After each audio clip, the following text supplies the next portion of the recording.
आपको जानकारी देके मुझे बड़ी खुशी हो रही है कि हमने एक कमांड सेंटर बनाया शिमला में, जहां 19,000 सीसीटीवी कैमरा लिंक हैं। और हमारा मानना है कि अगर स्टेट को पूरी तरह से सिक्योर करना है, 68,000 कैमरा लगेंगे, 68,000 कैमरा लगेंगे, मतलब आज जितने उससे 4 गुना ज़्यादा। और हमने सारी टेम्पल एडमिनिस्ट्रेशंस को रिक्वेस्ट किया है CCTV camera with IP address, stand alone CCTV camera नहीं, आईपी एड्रेस जिसको वायरलेस से मॉनिटर कर सकते हैं। सीसीटीवी कैमरास सारे बड़े मंदिरों में भी लगे। इनके जो अप्रोचेज हैं, जैसे मुबारकपुर से अप्रोच है, कितनी भीड़ आ रही है, कितना आ रहा है, क्योंकि सीसीटीवी कैमराज में तो वहीं देखोगे, लेकिन आपको पता लगेगा कि भाई कितना रश आने वाला है, अगले 3-4 महीने में, 3-4 घंटे में कितना रश आने वाला है, उसको better law and order management कर सकें। ये से सीसीटीवी कैमरा तो एक लेवल की टेक्नोलॉजी है। अब हमने ये भी निर्णय लिया है कि हम ड्रोन्स भी लेंगे, चाहे मंदिर कमेटी से लें, चाहे डीसी से लें, चाहे दूसरे सरकार के फंड से। ड्रोन से हम ऊपर से इसको देख सकते हैं, जैसे ड्रोन्स घुमाएंगे, उसके साथ कमांड सेंटर बनाएंगे, आपको ओवरऑल पिक्चर आ जाएगी, कहाँ श्रद्धालु आ रहे हैं, कहाँ पार्किंग हो रही है, कहाँ से हमको इधर डाइवर्ट करना चाहिए।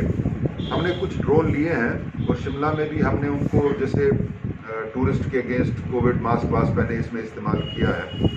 और मैं ये आशा करता हूँ 1 साल में हिमाचल पुलिस टेक्नोलॉजी के तौर पे बहुत आगे बढ़ेगी। और टेक्नोलॉजी की मदद से आपने जैसे ड्रग ट्रैफिकिंग का, नशा का कारोबार का बोला है, इसका और इलीगल माइनिंग का।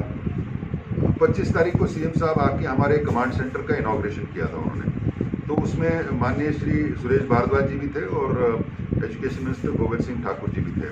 सुरेश भारद्वाज जी ने बोला है कि इंटेलिजेंट ट्रैफिक मैनेजमेंट सिस्टम हम सारे शहरों के लिए करेंगे। और गोविंद सिंह जी से हमने बोला है कि जो बड़े स्कूल हैं और कॉलेज हैं, इसमें सीसीटीवी कैमरा अंदर भी और बाहर भी, ताकि जैसे नशे का कारोबार उस पर कंट्रोल हो सके, बाकी जो स्कूल कॉलेजों में क्राइम होते हैं उसमें कंट्रोल हो सके। अब मैं आपको बताता हूँ कि हाल ही के दिनों में कंडक्टर की भर्ती हुई थी, उसमें कुछ घपला जो भी हुआ।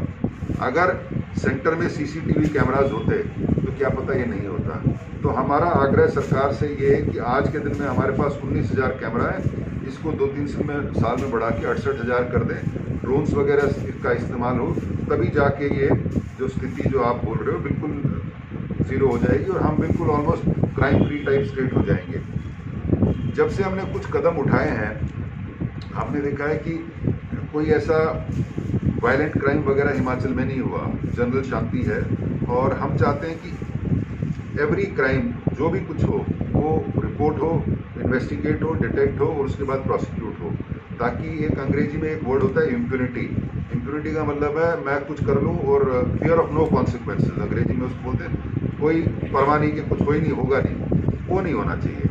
हमारा प्रदेश छोटा है, शांति प्रिय है, लेकिन हम इसको शांति देना चाहते हैं ताकि यहाँ महिलाएं, बच्चे, आम नागरिक सुरक्षित हों।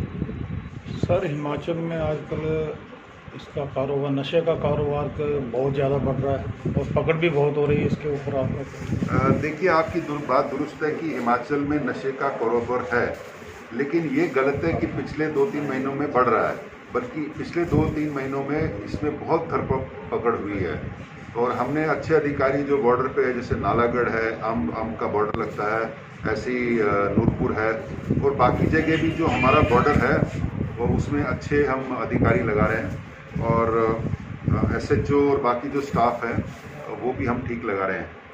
देखिए, मैं इंदौरा के दौरे पे गया था तो मेरे को और फिर उसके बाद विधानसभा कमेटी ने बोला था कि जो हमारी कांस्टेबलरी है, कांस्टेबल, हेड कांस्टेबल, उन्हीं थानों में घूमते रहते हैं, तो 20-30 साल वहीं रहते हैं, तो उनके काफ़ी डीप रूट्स हो जाते हैं जो नशा तस्कर के साथ। तो हमने ये निर्णय लिया कि उसी ज़िले में रहेंगे लेकिन अपने सब डिवीज़न से बाहर रहेंगे।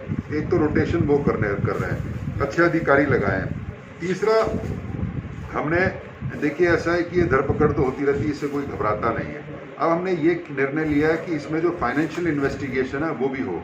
आपको जान के खुशी होगी कि कुल्लू में एक केस में 46 लाख रुपए वो सरकार ने जब्त कर लिया है, एक केस में 26 लाख रुपए जब्त कर लिया है।